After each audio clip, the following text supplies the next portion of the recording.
پہاڑی زبان میں اپڈیٹ سنیے۔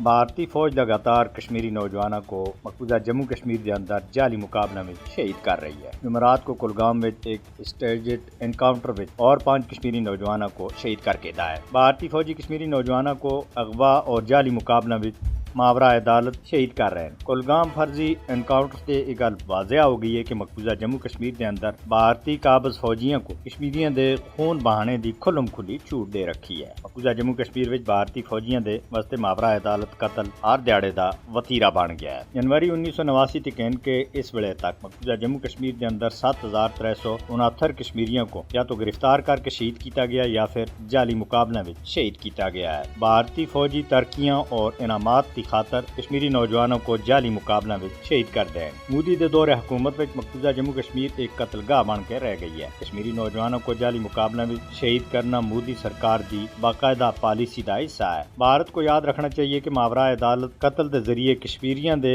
عزم کو کسی بھی صورت توڑیا نہیں جا سکتا۔ بھارتی فوجیوں کی طرف سے کشمیریوں دے اوتے ظلم و ستم انسانیت کے خلاف جرم ہے جس کو فوری روکنے کی ضرورت ہے۔ کشمیری عوام دے خلاف بدترین ریاستی دہشت گردی دے ارتکاب دے اوتے بھارتی فوجیوں دے خلاف عالمی عدالت انصاف وچ مقدمہ چلایا جانا چاہیے۔ مودی حکومت مقبوضہ جموں کشمیر وچ ریاستی پالیسی دے طور دے اوتے ریاستی دہشت گردی کو استعمال کر رہی ہے۔ دنیا کو مزید چپ رہنے دے بجائے مقبوضہ جموں کشمیر دے مظلوم اور محکوم لوکاں دے حق وچ اپنی زبان کھولنی چاہیے اور اس ریاستی دہشت گردی دی ہولناکیاں دا شکار مظلوم اور محکوم کشمیریاں کو نجات دلانے چاہیے۔ بھارتی ریاستی دہشت گردی تحت کشمیریوں دے مشکلات کو مزید نظر انداز کرنا ناانصافی ہے۔ عالمی برادری کو بھارت تھے مقبوضہ جموں کشمیر وچ اس تے جنگی جرائم دی وجہ تے انصاف تے کٹہرے وچ کھڑا کیتا جانا چاہیے۔